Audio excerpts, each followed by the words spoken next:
you so much. Hello, everybody. Look, I think we're a room full of designers here. And I think we can all recognize that collaboration is absolutely crucial for design, whether we're designing products, services, or even designing businesses. And I think to really create truly positive human outcomes, this means creating products and services that are relevant and meet the needs of our diverse world. We really need diverse design teams. And actually at Foolproof, so I work out of Foolproof's Singapore studio, and Eras Gous works out of our South African studio. And Foolproof is a Zenzar technology company. And I think we at Foolproof definitely embrace diversity because we see the importance of that diversity in order to design for the world. And we're not just talking about cultural and gender diversity, but we're really talking about diversity of experiences, disciplines, professions, language.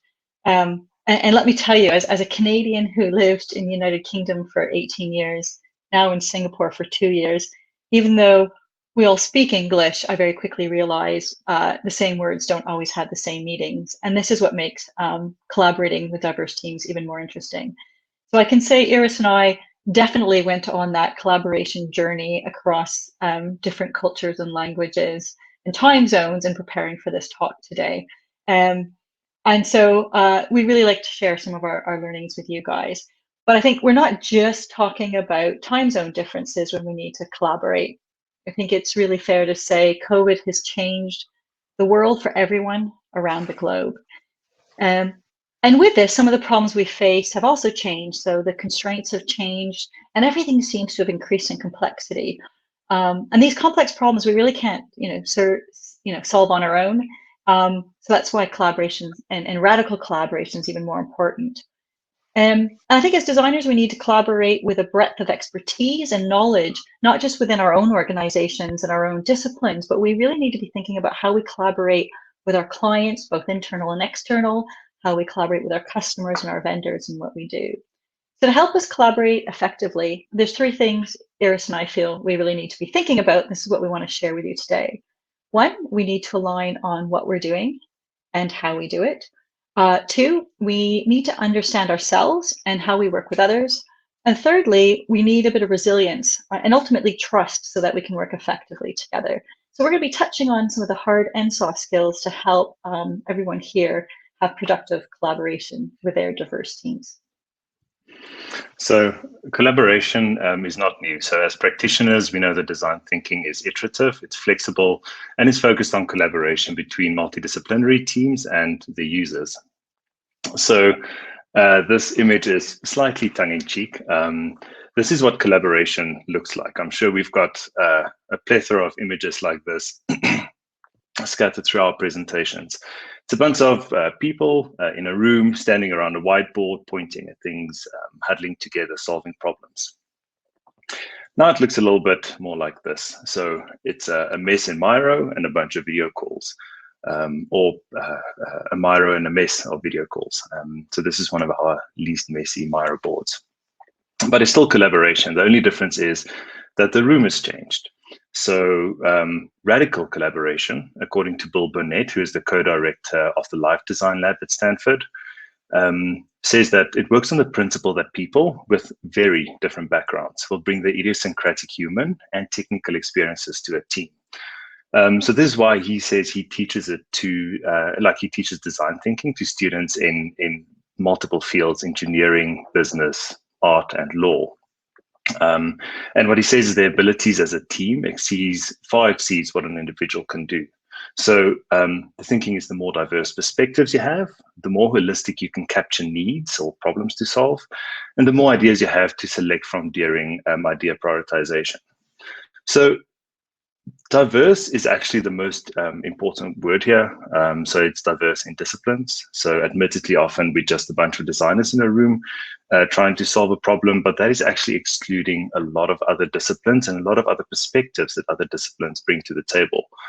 Marco spoke yesterday about that triad of different disciplines collaborating I was tempted to quote him in today's slide, but I think that was a little bit too meta, but it aligns very nicely what he was saying about different disciplines collaborating. And then the second, the part is like it's diverse culturally as well as demographically. So yes, we all bring our own unique experiences to the table, but a room full of people who look the same in terms of race, gender, demographic, culture, and age can't solve for a world who is not all homogenous, who don't all look the same, who are all different. It just doesn't give you enough diverse perspectives to capture the holistic needs. So, we all know that collaboration is important. So this is why for this talk, we actually decided to look at the how of how to collaborate. So how do we work together when we're not together? How do we understand each other better and overcome our regional differences? And how do we use our idiosyncratic nature and our differences as an advantage and not a hurdle that causes friction? So that we can be more effective, so that we can be more motivated, learn from each other, and make sure that our products and services and things that we design are more inclusive. So for radical collaboration to work, these two factors need to be present. So first, you need alignment on how we work together. So that's looking at ways of working, the processes, workflows, that kind of thing. And for this, there are techniques where you can dive into the detail and really discuss the detail about processes. And we're going to talk about an exercise in a minute on how to do that. But what we have to do is we have to ensure that we all work in the same way. And then the second thing is alignment on the goal. We have to all work towards the same thing. And for this, there's obviously quite a few frameworks, like the Job to Be Done framework, for example, that makes sure that that outcome is very clearly communicated. And as Marco mentioned yesterday, he said that shared understanding is the foundation of collaboration. And these are the two things that I believe we should have a shared understanding of. So to get alignment on both of these, we need specificity. So let's look at alignment despite our diversity. How might we get around superficial alignment so that we can work together better, be more efficient, and learn from the best in the team? So usually we only align on a superficial level. So we've got all of these methodologies, and they are beautifully designed in overly simplified diagrams, like 4 simple steps or 5 simple steps or 3. With a mandatory alliteration, it has to rhyme or it has to start with the same letter, otherwise the methodology doesn't work. But these things are very simplified. And when we join a team, we're expected to have a working understanding of these things. If you say to a bunch of designers, double diamond, and they all nod, yes, same page, we agree, same methodology. But there's a lot of nuance in these methodologies. So, for example, if we were to take a design team or multiple individuals in a design team, and how they approach something like affinity sorting, they're like taking like a whole bunch of research and taking it into themes and then insights. They will all have a different view on how to approach it. What are the right steps? What's the right fidelity? What is their definition of done? What is good enough for that specific team? And you only realize these differences once you actually get to that point of friction or have misunderstandings or start speaking past each other. They don't actually become apparent before you go into these journeys. So we first have to acknowledge that there is a lot of nuance, and we have to, there's a lot of nuance in how we execute. So on top of this, add regional flavor. So these nuances are exacerbated by regional differences. Teams now aren't just multinational, not just multidisciplinary, they are multinational as well. So these are just the 4 foolproof locations. And you communicate through video, and a lot is lost. A lot of that non-verbal communication is lost through video calls. And language also plays a role. We all communicate, a lot of us communicate in like a second or a third or an 11th language with somebody else in their second or third language. So added to this, you also get definitions that aren't universal, and the universality of definitions really gets amped up by disciplines. So people in different disciplines use the same words completely differently. If you just think about something as fundamental as a journey map, and how differently a service designer or a marketer or a business analyst or a back-end dev understands the word journey map. there are vast differences, and it's a lot of room for misunderstanding. We've so many times heard the word, we already have user research, you can just use that. But what somebody's definition of user research is and what yours might be or the team's might be is vastly different. And the more disciplines you actually collaborate with, the more complex it gets. So how do you actually get onto the same page on how we work? So you have to create a safe space for team members to discuss the details, where they can ask questions, even the stupid ones or seemingly stupid ones about processes and ways of working. It's a space without judgment, where they might be scared or feel pressure in front of their peers asking seemingly stupid questions. And then there's obviously that imposter syndrome that's always looming. So you have to create a safe space. So you can start by creating, by questioning the assumptions that we're all on the same page just because we use the same jargon. And for this, we've got an exercise. It's quite lighthearted, quite hardworking, and we found this quite useful. So it's a fun way to kick off the conversation using a ridiculously simple example, 2-minute noodles. So it's something that team members have no vested interest in. You can't get defensive or wax lyrical about 2-minute noodles or be too highbrow about 2-minute noodles. So we run what we call a 2-minute noodle session. So how exactly does this work? So you start by choosing a seemingly obvious process, making 2-minute noodles, and you see that the team has all placed the process of making 2-minute noodles on the super easy side of the spectrum. And then what you do is you break out into breakout rooms and you individually unpack your understanding of that process of how to make 2-minute noodles.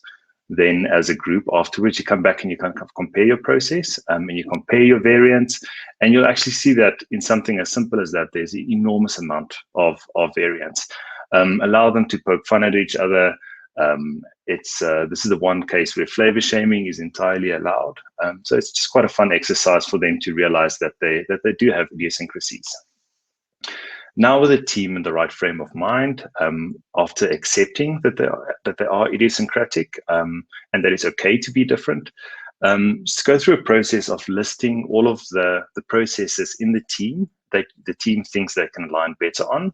Then go through a prioritization exercise and go, which one are we going to discuss first? And then you set up a how exactly session. How exactly do we journey map, for example? We go through the same process, you talk through the details, you compare your individual understanding and get that alignment. It's an opportunity for the team to spot assumptions before they become friction. It's a way to improve your ways of working and to see where you can optimize. And it's also a chance to learn from the best in the team. So there might be people in the team that knows a better way of doing these things. So it's a very simple exercise. So to create alignment, maybe you can consider running a process like this inside your team, where you actually, just with a session, deep dive into the specifics, and noodles are entirely optional. You could use any example.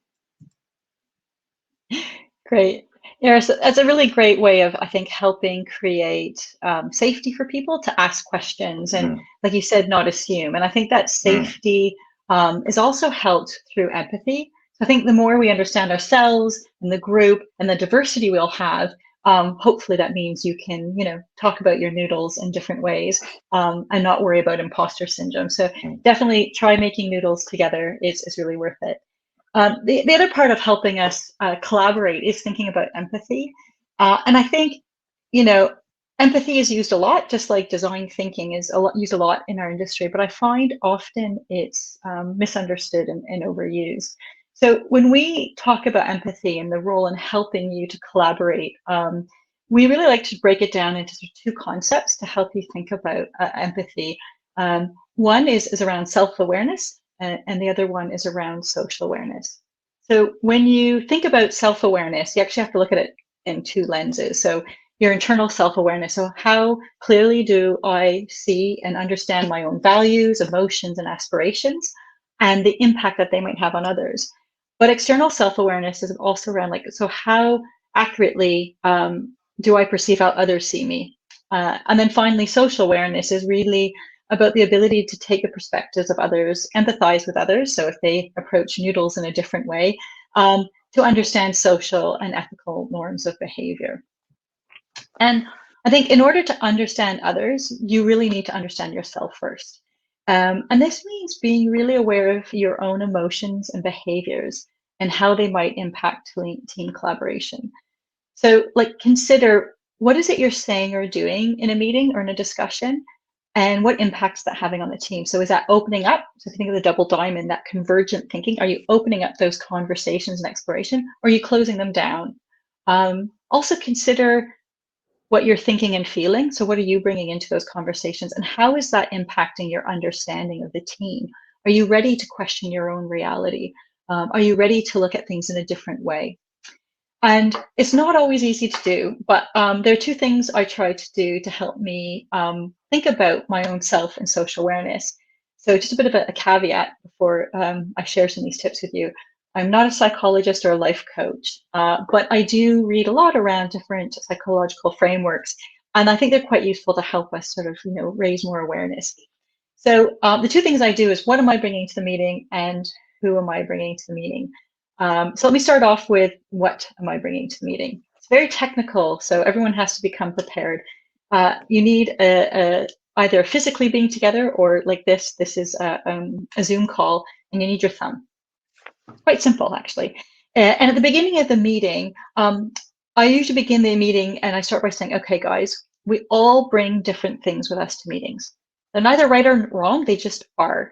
So I asked the team, and this is actually myself and the team in Singapore, to say, what are you bringing to the meeting? So a thumb up means I'm doing well, and that's however you want to define it. It could be I'm feeling positive, it could mean I have a lot of energy, I'm feeling neutral, or I'm not doing well. And again, that's how you want to define it. I then give the team a chance to share openly if they wish. I don't force anyone, because some people aren't comfortable. But as someone who's convening and leading this meeting, I always kick it off, just again to create that safe space, like the noodles, to create a really safe space to have an open and honest conversation. And this helps build trust. So in this case, you'll see top left, that's me with my thumb up. I'd actually had a lot of caffeine that day, and I had just won a really exciting piece of work. And if you look at sort of the far right near the bottom, my colleague Aga, she also has her thumb up because she worked on that pitch with me, and we're very excited for winning it.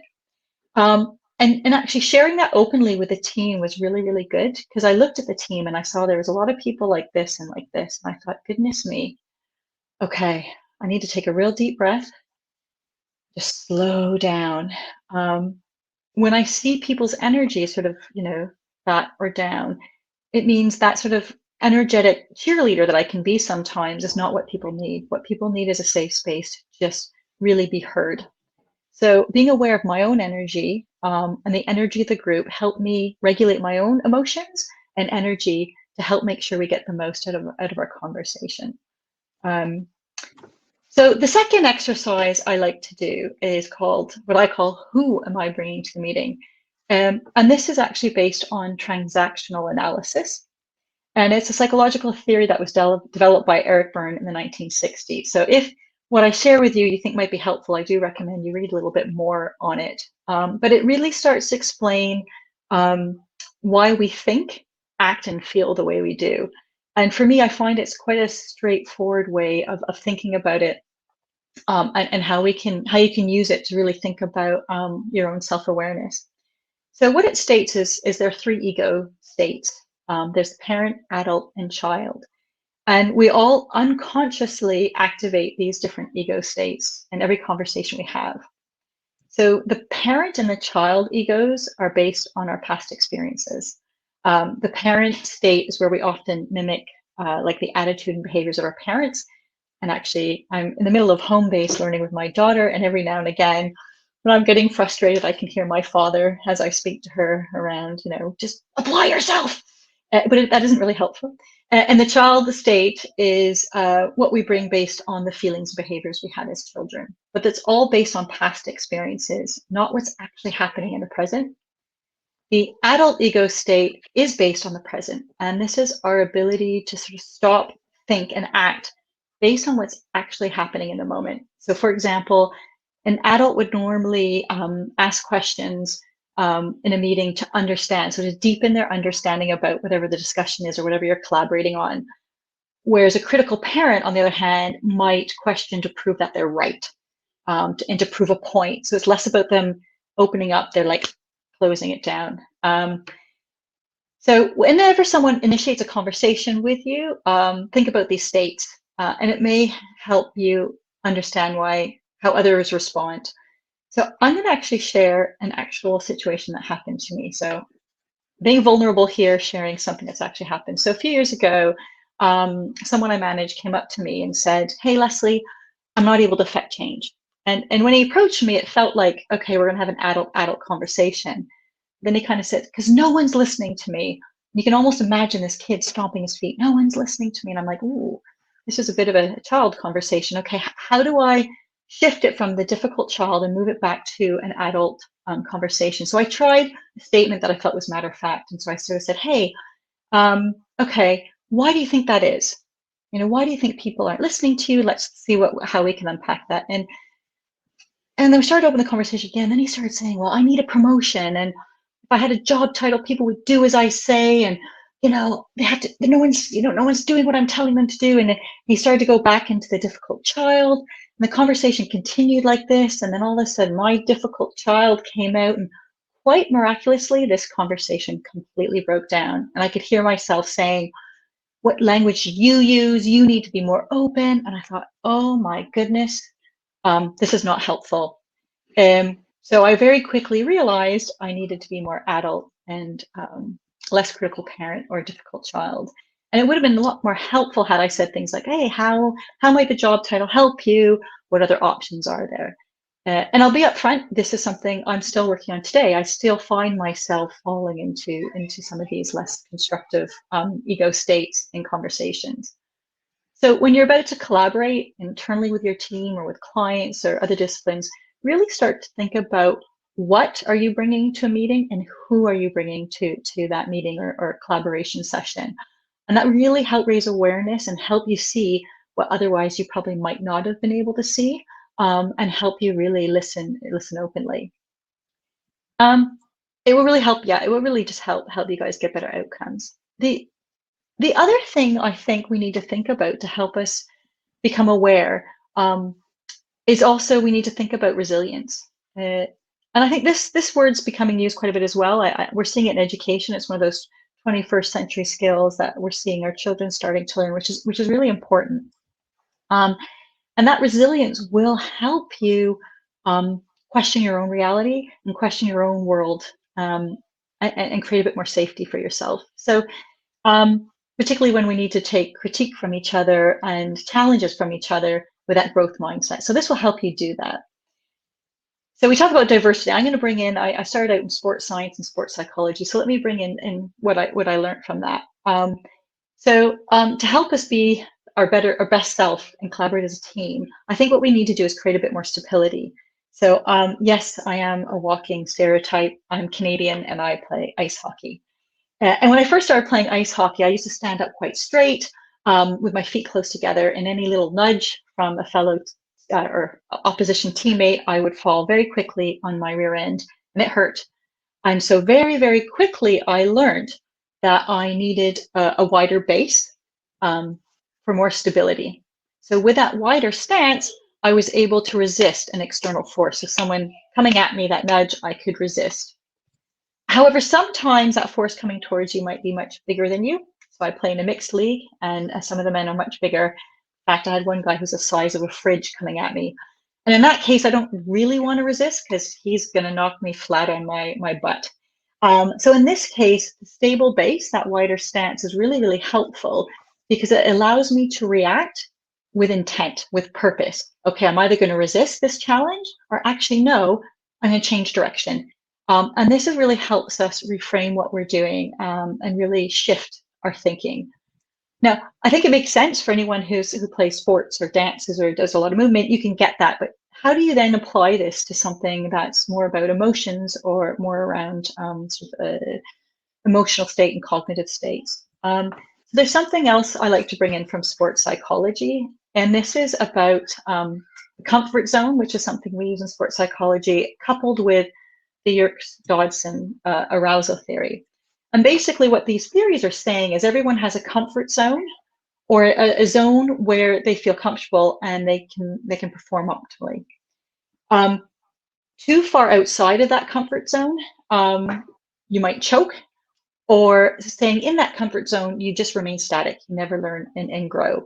And the arousal theory is saying actually there's an optimal level of stimulus. So again, too much emotional stimulus might cause stress and fear, and too little boredom, and you become inattentive and there's lower performance. Now, both of these have been criticized. So yes, they have been debated and discredited. I think the Yerkes-Dodson, they use mice and electric shocks. So actually that's really not appropriate to use on humans. But I think as a framework, I think they are very useful, and I do use them because it gets me thinking about how can I apply this and think about what are the conditions we need as a project team, a radically collaborative team, so that we can perform optimally and at our best. And so what we've done is we've created something called What Do I Bring to the Project? You can see a trend here. And what this allows us to do is think about where are we? Are we pushing ourselves enough so that we can learn and grow, or are we being too complacent and not learning? So applying this thinking to projects, we use this tool, and it's a Spidergram. And to set up the tool, what you do is you think about the project you're working on and you break it down on all the different skill sets. So some will be subject matter expertise, it might be design craft, it could be how you manage a difficult client. So you break it down. And this example you see here is for a piece of work we did for the National Museum of Singapore. And we're looking at creating a space, an event space for people with dementia, but also the general population. And to help us prepare, we asked every single person on the project team, and this was truly radical collaboration. It was the National Museum of Singapore, there was the dementia community, there's a wide range of people. And if you look at any one of those maps on the wall, you can see actually no one had all the skill sets needed. And that's quite scary. But when you bring that together as a team, actually we had quite a good set of skills that we could work on together. And once you start to see all those overlaid, we can start to see, are there too many gaps? And then we become an unstable team. But equally, are there enough gaps, enough new things for us to do that we feel that we can learn and be motivated? So that's how we look at those gaps to make sure we can adapt and move on. So I think we can move past that if that's okay, Eris. I think I covered that. And so what we did was try to think about that. And I used this same philosophy working with my colleague Val. So I want to share a little story about my colleague Valerie, who actually led this National Museum of Singapore project. And she was really anxious about the project because she'd never led quite a strategic piece like this before. And she said, Leslie, I feel way outside of my comfort zone. But I reminded Val on her Spidergram that actually she had a really strong base. She had excellent facilitation and coaching skills. She has this uncanny ability to sense what's happening. Even without anyone speaking, she can sense what's happening in a room. She has clarity of purpose, and the approach that we use for strategy is tried and tested. And so I said, come on, Val, you can do this. And she said, she looked back on it and said, it wasn't easy. And I'm going to quote her. She said, Leslie, that was a traumatic experience. But whether she knew it or not, and despite her fear and imposter syndrome, as Iris shared earlier in the talk, she did have that strong foundation. And with a pinch of salt, I have to say, she led this project wonderfully. And the outcome was just, I've got goosebumps. It was so positive. So the National Museum of Singapore have reusable design assets that everyone can use. The museum, dementia community, and the sponsor have now understood the power of radical collaboration and design sprints. And Val realizes now that she has the right mindset to act and a passion for UX strategy. So I guess one of the things I want to share with you guys is when you are collaborating, you are going to feel uncomfortable. You're going to have to step out of your comfort zone. And if you ever feel a sense of nervousness, don't worry, that's okay. It just means that it's working. So I guess as designers, we need to collaborate. Radical collaboration is needed to ensure we produce relevant and create value for our complex and diverse world and all the products and services we design. So to help radical collaborative teams collaborate effectively, we need to create a safe space for alignment. We need to create self and social awareness to build that empathy and become effective team members and effective teams. And we need a strong base to respond to external factors with purpose. So either we resist or change direction.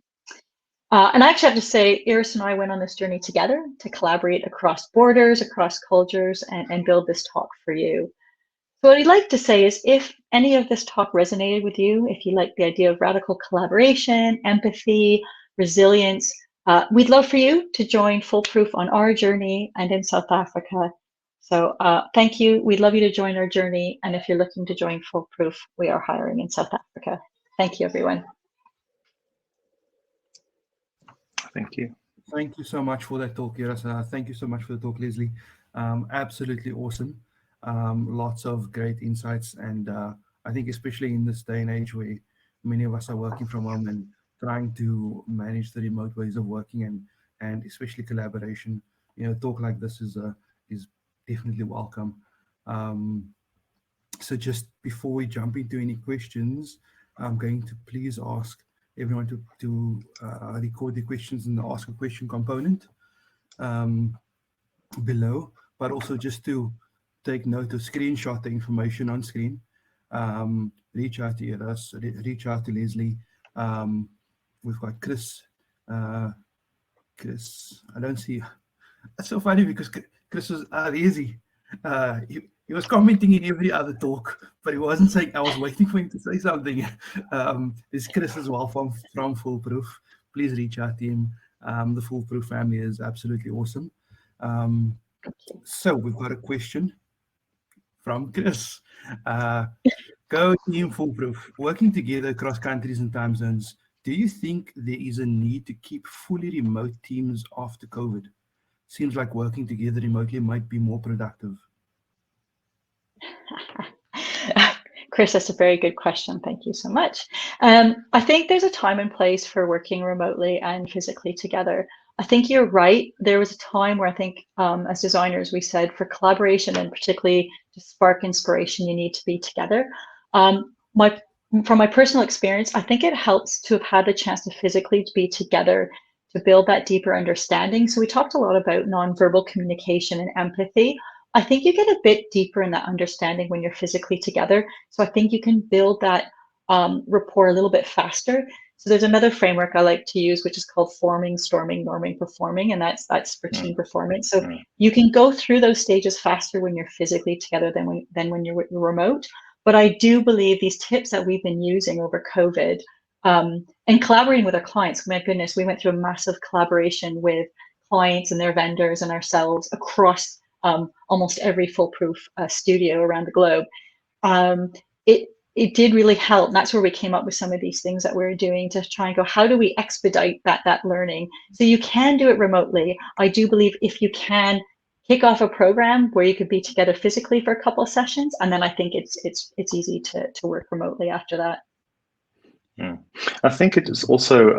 I think it's probably a combination of both, and it has to just be fit for purpose for the project. In my opinion, I think we're having a lot of success with South African designers working with UK designers on some of the international projects, and it works really well.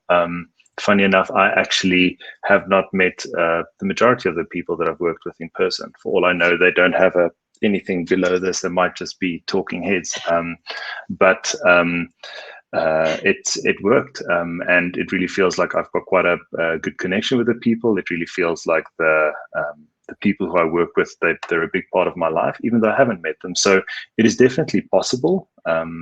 Working completely remotely, but I don't think it's something that that getting together and the ease of communication when you're working together in a war room or that kind of situation should be thrown out just because it's possible to do it in a different way. So I think the short answer is just as long as it's fit for purpose, and you'll use a little bit of one or a little bit of the other. Thank you. That answers the question, Chris.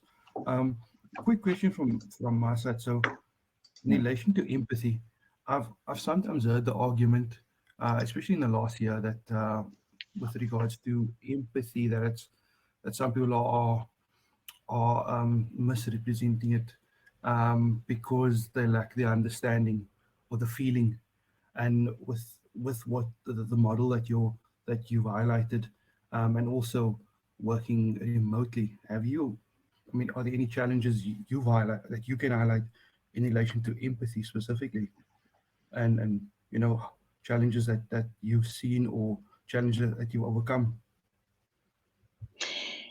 Yeah, I think empathy is a really interesting one, and it's going to become even more important, particularly around our better understanding around mental health and neurodiversity. And this idea of we're not all the same, we're different is really important. And empathy is part of that, right? I think if you don't have empathy, you don't have your own self-awareness, you just assume everyone does the same thing that you do, but we know that's not true. So I think COVID and forcing people to work from home has actually raise greater awareness for empathy, but yeah, people do misunderstand it. So the tricks and techniques that you see here actually help us refine. So I'll use an example, the thumbs up, thumbs down. One of the things we've been trying to do with a team in Singapore was to improve empathy. So one of the things we would do is we used to have something called foolproof conversations, and we used to do it physically, where we'd sit in a circle to try and understand each other and try and improve how we connect and perform as a team. And actually what we found was doing it remotely worked better, because there were some people who weren't comfortable speaking openly face to face. But if we did it remotely, we did a combination of Zoom chats and the Miro board, or Miro board. I don't actually know how to pronounce it. And it allowed some people to type versus speak. So it's interesting. I think COVID and remote has enabled us to start to better understand actually giving people different ways to work together is really, really important. And that's why empathy, I think, is important. It is overused. That's why I sort of say, let's talk about self-awareness, social awareness, and different perspectives. So that understanding of, yes, we all want people on camera, but actually for some people, we don't know what's going on in their home lives. So have some empathy or have some understanding that might create a lot of anxiety for them. So yeah, I think we're learning a lot around that, different perspectives, and that self and social awareness through these techniques. Thank you. Thank you for that. We've got one more question, and this is from Candice. Do you have any social events with your teams? Yeah, so I think we all went through this same realization during lockdown, that it is really difficult to connect in a big group to a whole bunch of people. It's a lot harder to do that in a video call than it is in person. So yes, we do have a lot of actually quite a few social, a couple of standing social engagement with the team. And they are harder than real life ones, but they're necessary. There's actually quite a few standing ones and a couple of ad hoc ones where we do days, where we do a type of like a speed dating. We call it like a speed dating in a HR friendly manner. So where you basically break out in little groups and you do a bit of a speed dating chat where you're in a small group of 4 people and you just get to ask a couple of questions and interact with your bigger team, but in smaller groups, and that kind of gets over that difficulty of having trying to have a big conversation where you've got 10 people listening to one person speak. So yes, we've got quite a few ad hoc ones and quite a few standing ones, and they make a big difference. I think a lot of the people who I work with quite closely, for example, in the UK studio, especially when you actually join a team remotely, where you don't actually have that in-person connection first, it makes a big difference. Actually knowing the person, like actually interacting with that person and knowing that person quite well, actually makes it a lot easier to, when they do something interesting on a cool project, you go like, wait, what did you guys do here? That first interaction kind of like smooths over the later ones. So yeah, we do have them, and they're quite important, even though they don't feel like they necessarily come naturally. Yeah, I think injecting social interactions in your meetings is good. Actually, Chris and I had a meeting, and one of the things we said, we just started shooting the shit at the beginning, and I hope I can swear, sorry. I think sometimes just chatting and not jumping straight into the meeting agenda, actually getting that chance to sort of chat socially is really helpful. Yeah. Awesome. Thank you so much. I was sorry. Thank you so much, everybody. Thank you so much.